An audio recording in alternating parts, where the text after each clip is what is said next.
I was trying for like the whole weekend, the whole Easter break. Oh. I'm trying to like put it in parts so like I can Yeah. upload it, but It's a pain. yeah. So when you guys do the one for school, somebody else does the editing for you. Who does the editing for you? We don't like all this. Yeah. Like me, I either edit it or George or Ben. But it always takes forever. Depends on how many video clips you have and like what you're Okay. trying to do out of it. So for this one, you had to really look and see. Okay, I want to keep this. I wanna keep. It's not really it's not really the editing because I was just thinking of just like making a link and uploading it to YouTube. Mm-hmm. But then there's like it's the time that I have to wait because it's hard for me to import it to my laptop and stuff and go. Okay, I need to figure out like the software that is able to like handle that much like, video. Dang, I'm so glad I have to do that stuff. Okay, all right, let's keep going. What's the next question? Last week we were talking about last question was so what are your family traditions and stuff? You said Oh yeah, because I asked you my growing up family or my current family. and then you went on a rant about Yeah. something I forgot. Yeah, because there were so many different There's things. so many different things. So I think I spoke about my upbringing and my family, the things we would do. And did I even answer that question? I think you did. I don't even I was know just if I using did. it as like a refresher before we left. Okay. You can move on from there if you want. Well, okay. So let me see if I can summarize. Growing up, a lot of family get-togethers with one specific aunt, two specific aunts. A lot of Easters. Teenage years, I remember going to. My parents would take us to cultural events, which was nice. Oh, yeah, I remember. Yeah, I like that. I like the culture. I like the Mexican performers, the Spanish speaking performers, And then you said, and the oh, my family Boricua and all was- that stuff. Yeah. So that's cool. I wish I had learned to dance that stuff. And you know, my parents both like dancing, so they would take us to dances. Not a lot, just a little bit here and there. And then my grown-up family, oh my goodness, with my sons it's different. So you know how my husband, I mentioned that he doesn't care for the cultural events, which I love. And I think, yeah, you know, we don't give that to our sons. We don't pass it to them. So that's the thing that I'm like, I want them to see that. I want them to be around that. But with our family, with our boys, a lot of also getting together with family when they were young. But now listen, your kids, because we're older. Our sons are now older, young adults. So you can't do the same getting to, because they have their own lives now, right? They're taking off on their own. But we did do that. We did a lot of family get-togethers, a lot of cookouts, dancing, but within the family, not going out, dancing in the family, and not so many Easters. It didn't work out that much. But we have we have Thanksgiving, we have our celebrations, our holidays, Christmas, New Year's. We do those things. Yeah, Easter's really like a tradition. Yeah, well, for us growing up, to us, I mean, oh my God. You actually celebrate Easter? My mom, she knows how to make piñatas. I know how to make a piñata from scratch, but from my mom. I mean, you know, we can make the whole darn thing. Make our own paste. Yeah, that's what I can do my own paste. Give me a flour, I can make paste for you. That's for Easter? Yeah, for piñatas? Yeah, we would have piñatas. We would be, and confetti eggs, oh my God. We would bring 12 dozens. One of my aunts would bring another 12 dozens. No, 24 dozens, 24 dozens, 24 dozens.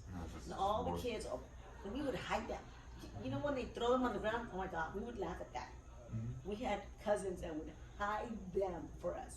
You had to go, you look out there, you can't really see them maybe over the distance. But it was more, you know, when they just throw them on the ground, like, that's just, you know, I'm not a 3-year-old. You know, that's my 3-year-olds. So we were, you know, that was kind of fun. But I try to do that for my sons, you know, we would do that stuff too when they were little. And one of the things we do that I didn't do with my family growing up, because we had different interests, but we love watching movies. So we love watching movies and then we talk about them, and it's just, you know, and our conversations are always littered with quotes, movie quotes. And we're like, oh yeah, that one, oh yeah. So did y'all family watch La India Maria? Which one? La India Maria? Say that one more time. La India Maria. La India Maria. You mean that show? It's a show, right? It's a movie. It's like It's a a series. movie? Okay, like a series? Yeah. My family growing up, yes. You know, because remember, I saw those black and white movies. I saw a lot of black and white movies. Época de Oro movies. That's what they're called. Época de Oro. In other words, you know, like in the English version, what is it? The Golden Age. Golden Age Something like that. is Época de Oro in Spanish movies. So a lot of black and white, beautiful movies, including Pedro Infante.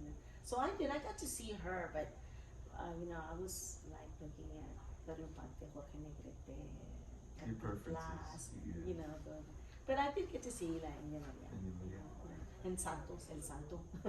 I don't know. Inti Maria is the only one I've grown up with. I think. Really? Yeah. Yeah, I do. I saw her, but what sticks to my mind, maybe the singers, you know, Jorge Negrete, Pedro Infante, them like that. And so yeah, so with my sons, we do a lot of movie watching and just a lot of talking with our sons, And especially me. A lot of talking. Like amongst like these traditions y'all had, was it like religious things, like church? I'm guessing. With my sons, no. No. My husband and his family, probably yes. My family, not so much. And that my parents weren't didn't have faith. They do, but it's some people are very religious and they're very they go to church. They do all these things. My parents weren't not like that. So we would go to church. Like when we would travel, we would go visit churches and kind of be grateful and thankful for having traveled safely and like that, and just to visit and to be in a church, but and It was never like a common practice. like we had to go to church. No. So I think I passed that on to my sons as well. Yeah. But I am still very I'm a spiritual person. I believe, I have faith, but it's not tied to the religion. It's tied to my own understanding based on my life experiences, based on what I've seen through what I was taught growing up and what I've read, like that. Yeah, so it's very kind of loose, kind of I don't know. I mean, I don't know. It's oh God, those are like heavy duty. How do you address that? How do you? But no, I'm not very strictly religious, but I have faith and I'm a spiritual person. But do you think if you would have grown up in it, you think you definitely do? Yeah, I feel because like most people will grow up. Yeah, your parents have a lot to do with that, and your upbringing. And if not your parents, any other adult that gets to share that with you. I could say impose it on you, but I'm going to use the word share it with you, so that because people are trying to do what's good for you. They're not trying to, like. So I told you. Yeah, and that's the same thing like with my sons. I'm like, when I would answer questions about God, I say, how do I answer that one? What could I do to guide them? I mean, I don't want my kids to grow up atheists. True, they gotta believe in something. But I don't want to tell them God doesn't exist or Christ is, so I would answer them in a way that I thought was best fit. That would answer the question, but not be dogmatic. It has to be this way. It's like, here's what I understand. Here's what I've heard. And now you think about it. And as you grow older, keep asking and do some reading and go to church. Get some experiences in there so you can think. Build your own. Yeah, formulate your own understanding, so that you accept it because you believe it or you understand it that way. Something like that. I didn't want to just box them into my belief system. But yeah, I do want them to believe in God. That part I was okay For with. sure. Yeah. My sister not too long ago, and she's only like almost 2 years younger than me, almost 2 years. She told me, I'm atheist. What? I have known you all your life, all my life, all your life, and I didn't know that. Because I thought we'd never know it, so we talked about it. It's okay. I mean, she can do that. It's part of our parents' upbringing. They didn't force religion on us, and so we had a little bit of leeway there to really deviate. I would consider, but we talked about it, and we're like, I'm okay. She's gonna be okay. You could be an atheist and be a good person. I understood that. I mean, it's just where your life path and experiences take you. Something like that. Yeah. And so, like back then, I'm gonna go back to like your parents' like upbringing, because I feel like I want to go more into that. Okay. So, like, did your parents ever like tell you growing up like their experiences with like historical events that may have happened in high school? Not really. My dad. Remember I told you that my dad came to the U.S. to work when he was a young man. 1957 was his first year here, and then after that, pretty much stayed in the U.S. and traveled back and forth, but would come to the U.S. to work. I asked him, as a young adult, I was already married, I think, and my kids were little. I said, "Hey, Dad, when you were coming over here at that time, did you ever encounter racism?" And he said, "What do you mean?" I'm like, "Yeah, Dad, didn't you ever see signs?" "Oh, yeah, signs. No Mexicans, no blacks, or no colored, whatever, no Mexicans." Especially, he remembered no Mexicans. And I asked him, I said, "How did that make you feel?" He said, "Nothing. It's their country. They didn't want us there. I was okay. I wasn't going to go in." I was shocked at his response. I was expecting to say, "Yes, I was, no, no, I didn't think anything. It's their country. They didn't want us there. They didn't want us there. I'd go find somewhere else where it would be okay for me to go in." And that really, his reaction and his explanation was like, matter of fact, yeah, it's their country. They can feel that way. He reasons with them. No, it's just like, if they don't like me, I don't have to go there. Go somewhere else. I'll respect it. I won't feel, it's like, he didn't, maybe if he did feel something, he didn't share that. This is the way he explained it to me. So that's why I was like, what? It was just he didn't see it as a big deal. Like, no, it's their country. It's not my country. They don't want my presence. It's okay. I'll find somewhere else where I'm okay, and I don't have to encounter problems with people. It's very weird. I was very surprised by that. Yeah. And, that's the culture. Then there's the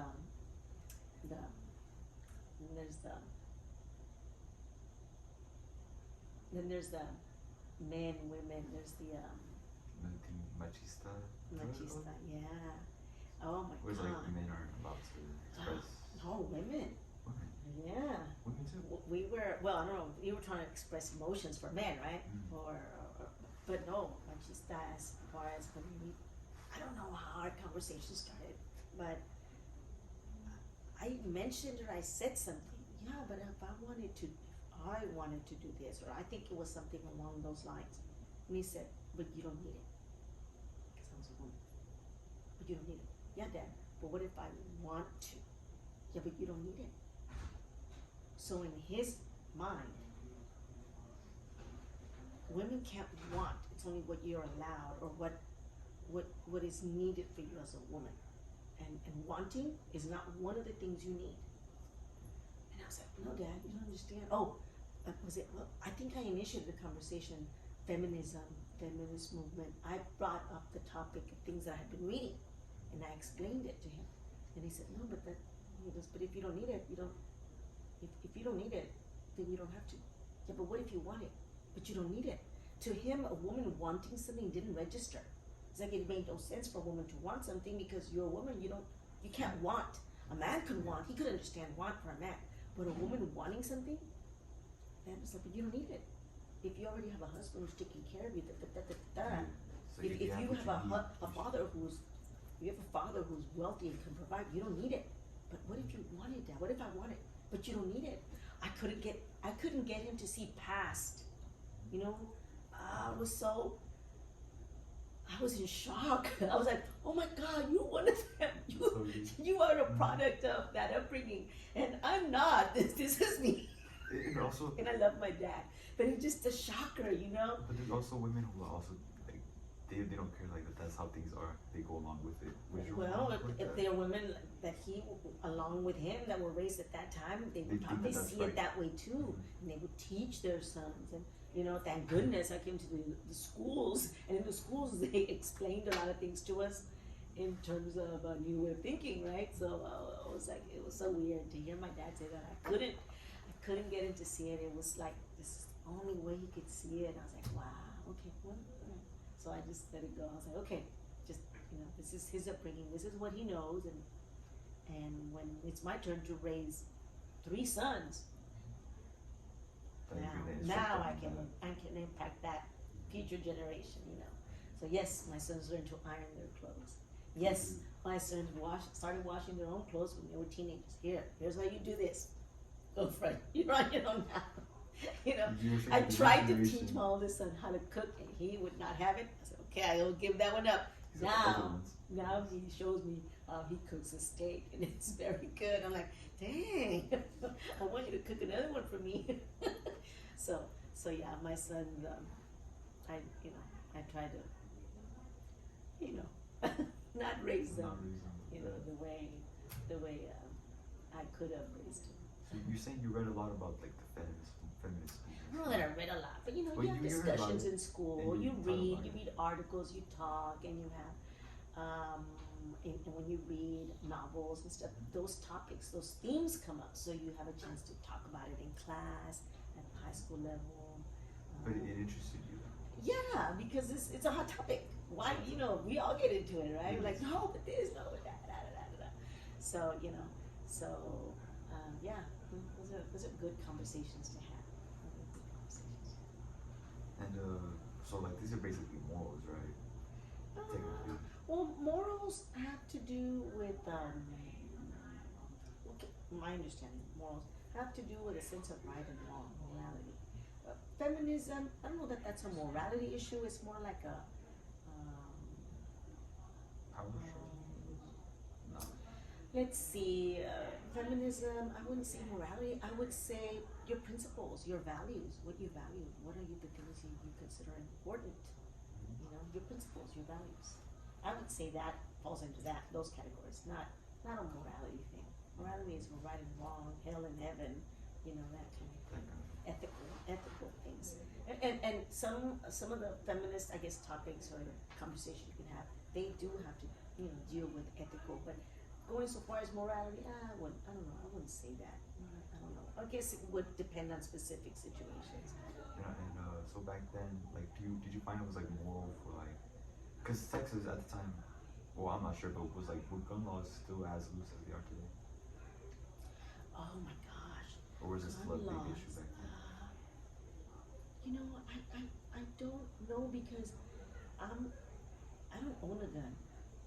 Yeah, but you. I don't remember, like, my family, maybe my dad had owned a gun. Oh yeah, my dad owned a gun, and he even told us where it was. Here it is. It's under this, it's covered up. This is not for you. This is for an emergency.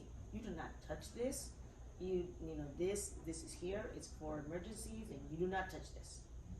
Okay, so my sister and I were like, cool, we get it. My little brother, different story, There goes the differences in the sexes, The men are more willing to take risk. That's why young men that drive have a higher insurance. You have to pay higher insurance if you're a young driver, male, because why? You will take more risks than a female driver. Those are you say it's sexist, but it's in our genetic, it's the way in our genes and the way we perceive the world and we act, But anyway, so but I didn't growing up, I didn't really know about gun laws, or I didn't keep up with that. When the law went into effect that you could carry a concealed weapon, that wasn't like. Oh my God, to me, I was worried. I was really worried. So far, I think most people, thank goodness, most law-abiding people are gonna, use good judgment. So we haven't really seen a lot of the people that are gonna do the crazy things. They're gonna do it even if that law. I mean, they were doing it even before that law came into effect. So anyway, so yeah, I don't know. I really don't know how to answer that because I don't keep up with like all law. the violence. The gun control laws. I don't know. But I know that my dad had a gun. I'm sure it wasn't owned legally. So I'm sure he bought it from someone and it wasn't, where he got permission. So gun laws were after your dad had already owned a gun. I don't know. I have no idea what gun laws were. I'm sure there were gun laws even back then, but I'm pretty sure my dad didn't go buy it. He bought it from someone and just kind of kept it over here to his side. I'm pretty sure. Although I never asked him. Yeah. And my husband doesn't own a gun. He does not own a gun. So if something happens, oh my God, let's hope nothing happens. Let's hope nothing happens.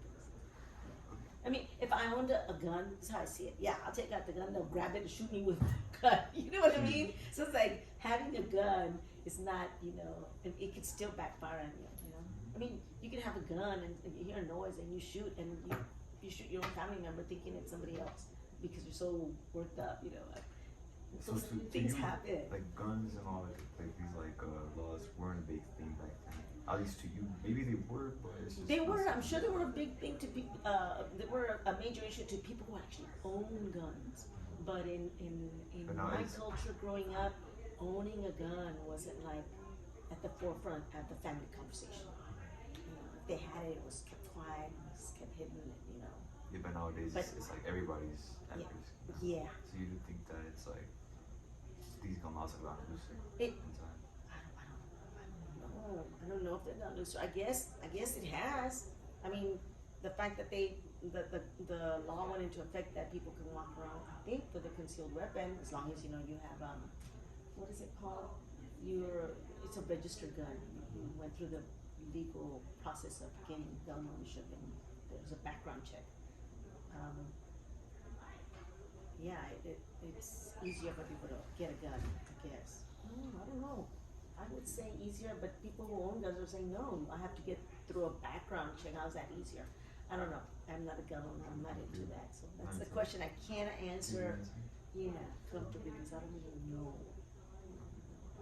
Alright, so September 11th. I do remember that. You remember that? I was driving and I dropped off my boys. They were little. Childcare on the way to work. And the news, I was listening to radio, the news came out that there was a plane that had crashed into one of the towers. And in my mind I thought, okay, it's a Cessna, one of those little small planes. Not big airplane, but the little ones. I don't know, I just know it's Cessnas. Those are the ones that always show up on when they have when there's someone teaching you and you're driving in, or you're driving your own little plane, but just like the family. Little plane. Yeah, look up a Cessna so you can see it. Those little planes. I thought that. It's like, oh my gosh, someone made a major error, had a heart attack, lost control, poop, something. And then later when I was in school and I went to the restroom, another teacher walks in and says, there's a second plane that just hit the other tower. And then when I heard that, I thought, oh no, this is intentional. It's not what I imagined. This is major. And so, of course, everybody in school was turning on their TVs, and the rooms we had the regular TVs, or some of them on the walls like that. Turn it on, and we're all watching the news, and it was. I remember getting emotional. Not like super emotional, but I mean, I was like, I wasn't scared. Other people were scared. My sister-in-laws were scared. One of my sister-in-laws worked in one of the big skyscrapers, not super high, but still a big building. She worked there. She was like on the 22nd floor of a building here in Dallas. Oh, so it was a And different. they were so scared. She and other people like her were so scared they left their place of employment, thinking, "Oh no, we're in the tall building." I thought that was kind of too much sight, but they were afraid. People got afraid. I wasn't afraid so much as I was. It's like, oh no, what's going on? Who is doing this? Who is targeting the U.S.? Someone's targeting the U.S. But you didn't know until it was made clear that the second airplane had gone that it was a terrorist attack, right? Yeah, it wasn't until I heard that there was another one. That That's when I understood. Okay, this is intentional. This is a plan. But I didn't know it was terrorists just then until I saw the news, turned on the TV, and started watching what they were sharing with everyone else. So yeah, that's and it was all day long. Everybody's TV at school was turned on. It was really, you can't really do any work or cover new material because your attention is. set on what's going So on. we were all glued to what was going on, especially the adults. The young people, when you're young, you don't. And some young adults, teenagers are very aware and so they could really think about it and stick with it. And other kids are like, free day, goofballs, because they're still young, There's two views of this Yeah, situation. because it just depends on your level of maturity before you can appreciate the severity of the situation as opposed to, free time, we get to do goof off all day, kind of thing like that. But the adults, we were like, oh man, what's going on? So we were glued to TV trying to figure out what happened. And after the attacks, I think it was like, I'm not sure if it was set up, but you know the main organizer of the attacks for what was it? Osama bin Laden. After that, because he was a Muslim, there was a lot of hatred towards Muslims after that. Did you see that a lot? Um, there was hatred for, yeah, Muslims, but we didn't have Muslims the way we do now back then. How? Well, because In those years, I never saw a young woman anywhere in public or in school or in there. They were not here. When the U.S. went to war after 9/11, and they went to bring down Osama bin Laden, Al Qaeda, and whatever, then they started having people come over to the U.S. and live in the U.S.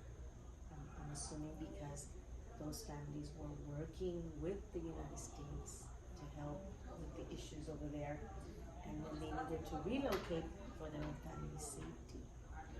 So then after that, years after that, I started seeing Muslims. We started seeing Muslims all over the place in DFW, especially, I imagine, I don't know, I guess everywhere, but then we started seeing a lot of people coming from those countries, those Middle Eastern countries, to the United States.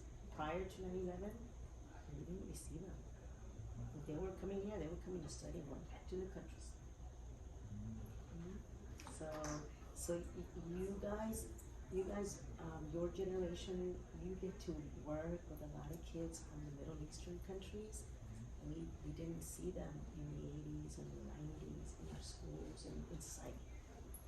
They were in their country. Not right now. Have you posted it? It's down to now? Yes, it should be in there. It's not in there. Okay, let me look at it right now. so. Post it.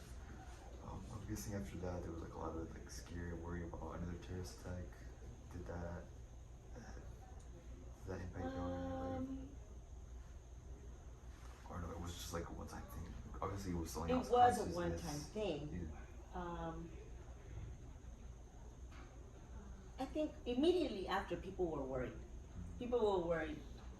Yeah, immediately after, but I'm sorry, I need to see what's going on with these kids. She's the second person coming in to ask me about something. What is it?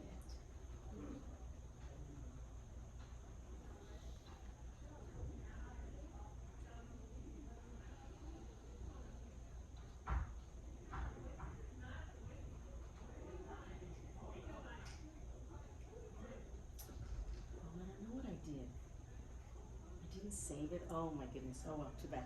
I'll have to fix it later because it's not there. Okay, what's the next question? Okay, so after 9/11, people were worried that something would happen. But I don't recall that. We thought about it, but it wasn't like people didn't go out to the streets and like that didn't happen. But people were, and this was also.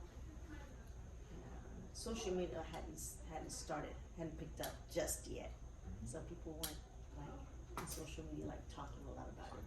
What did social media hit? Yeah, in the 2000s, but 2004, 2000. Just a little bit after. But by that time, a couple of years had already passed, so it wasn't like a pressing fear in the general public, I would say. So after that. That's when, because George Bush at the time was president when the 9/11 happened. Yes. And I've heard that there's a conspiracy theories about him, how he was like the cause of it and stuff. So they'd be able to invade over there, the Muslims. But that's another topic. Yes, there are so many conspiracy theories, and they go all the way to JFK, all the way to Pearl Harbor. JFK. All of them. Yes. But after George Bush, then came Barack Obama. Yes. He was our first black president. Yes. How did the world kind of react to that? Oh my God, we were so excited. Actually? Yes, but I've been reading a book gosh, what was the book I read? But in the book, the author wrote how for every movement, there's a backlash to it. So when Barack Obama becomes president, those of us that are liberal, you know, I would consider myself a liberal, not so much conservative. We were like, yay, you know, black president, he's awesome, he's cool, you know, and even a lot of people that weren't so liberal voted for him because he was very charismatic, very excited. But then he goes into office and he starts to implement changes, things that for liberals we're more okay with it. But if you're a little bit more on the conservative side, you're like, I don't like that. It doesn't really go with what I'm interested in for my conservative views. And there comes a backlash, Trump. So I'm like, oh yeah, you know, so I see things and like, yeah, there's, so when you go in one direction, there's a little backlash to it. So It's like there's for every action there's an opposite and equal reaction. We even hear that in physics, right? For every action there's an opposite and equal reaction. So force.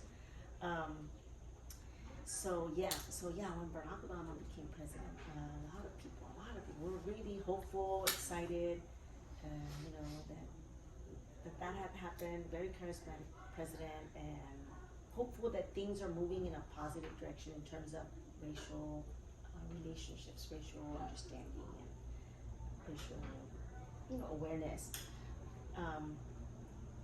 But then he has his 2 full terms and changes that for a lot of conservative people, they weren't okay with it. They saw it. like what changes? Well, healthcare.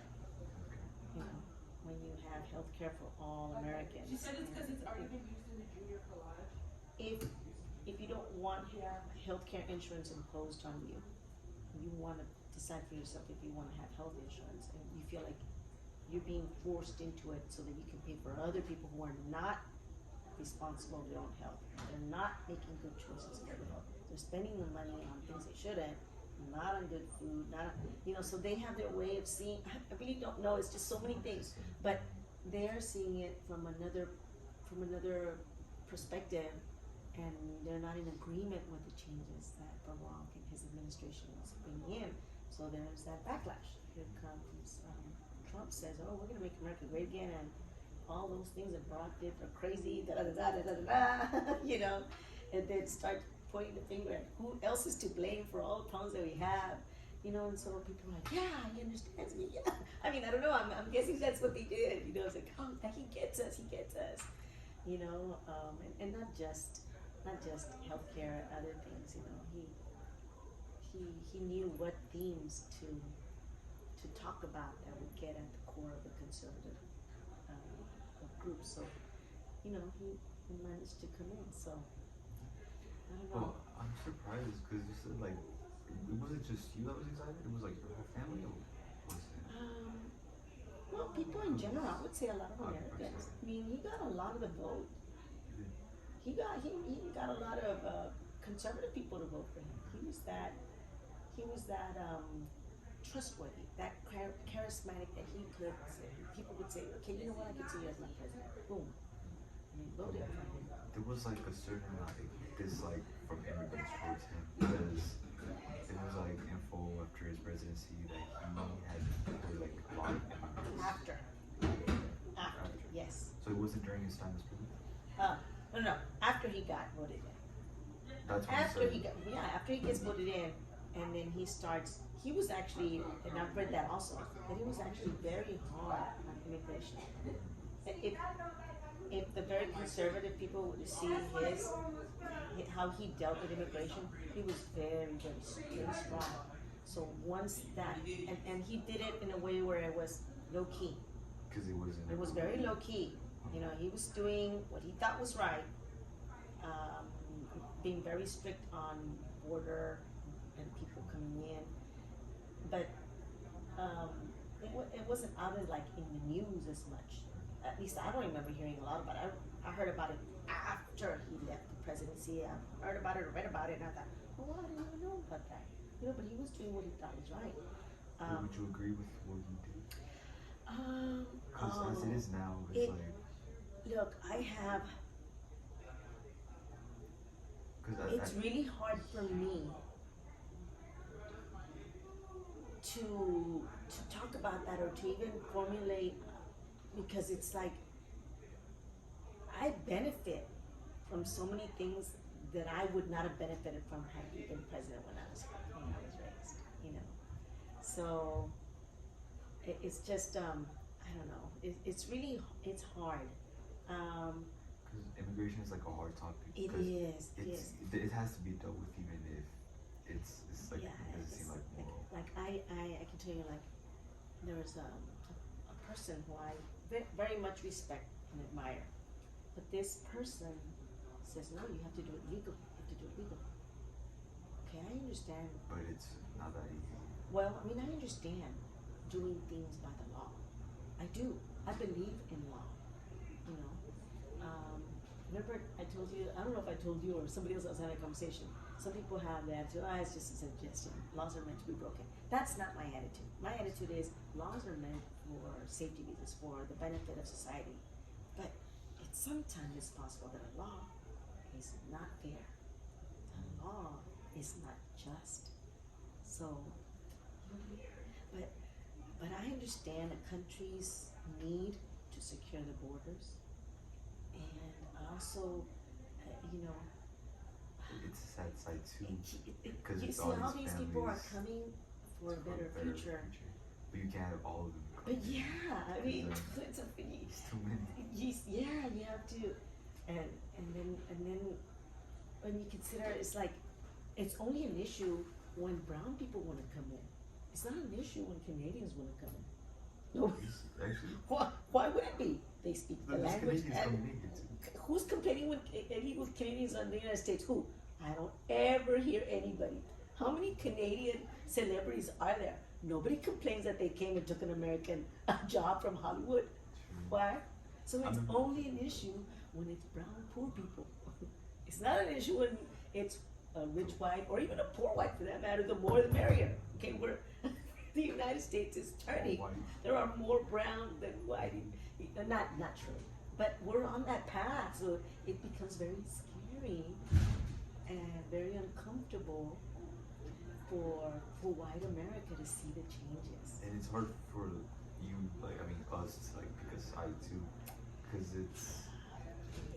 Yeah, it's hard for us to dance that. It's like, how do I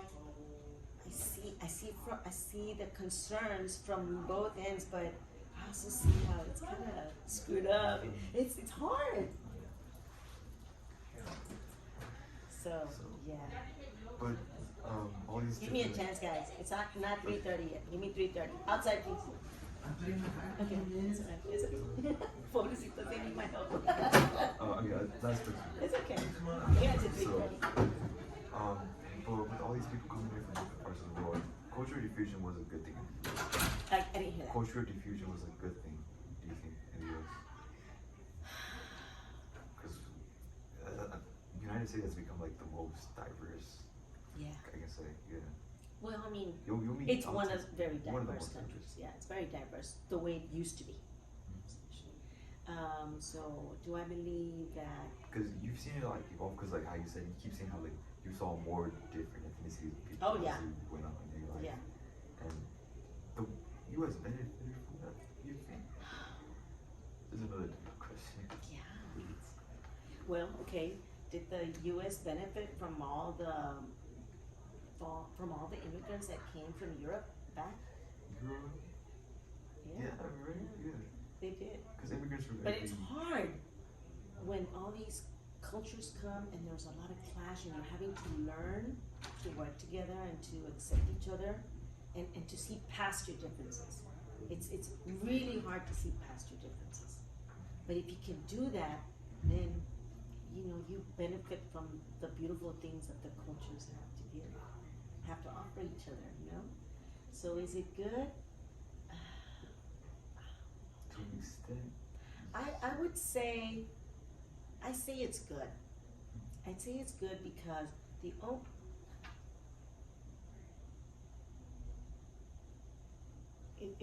if I have to turn it into like good and bad, right? Love and hate. How are you gonna get love if you're always separated? How are you gonna learn love if all you can see is people's differences? You know, and you can't appreciate the differences, but you see it's a negativity. It's a, oh, I'm afraid of it, I don't like it, it's not what I'm used to. So, yeah, I would say it's still good. Yeah, but it's hard to do because when you see people coming and they're poor and they're brown, It's hard. it's like, oh, I don't, you know, think about it this way. They're gonna do the jobs that you don't want to do, but they're like, oh, they're taking our jobs. It's the jobs you don't want. It's jobs nobody wants. You know, and for them, they're still okay with it's sad because it's almost like they're being exploited, but they're not because it could be. I don't know. There's so many things going on. They could be exploited, but only a certain number actually like make it like they reach a higher kind of class. Yeah, in their own Kind of, time or in yeah, the next generations, yeah. But you have a lot of people coming in and they come to work. They come to work. They come to make something for themselves.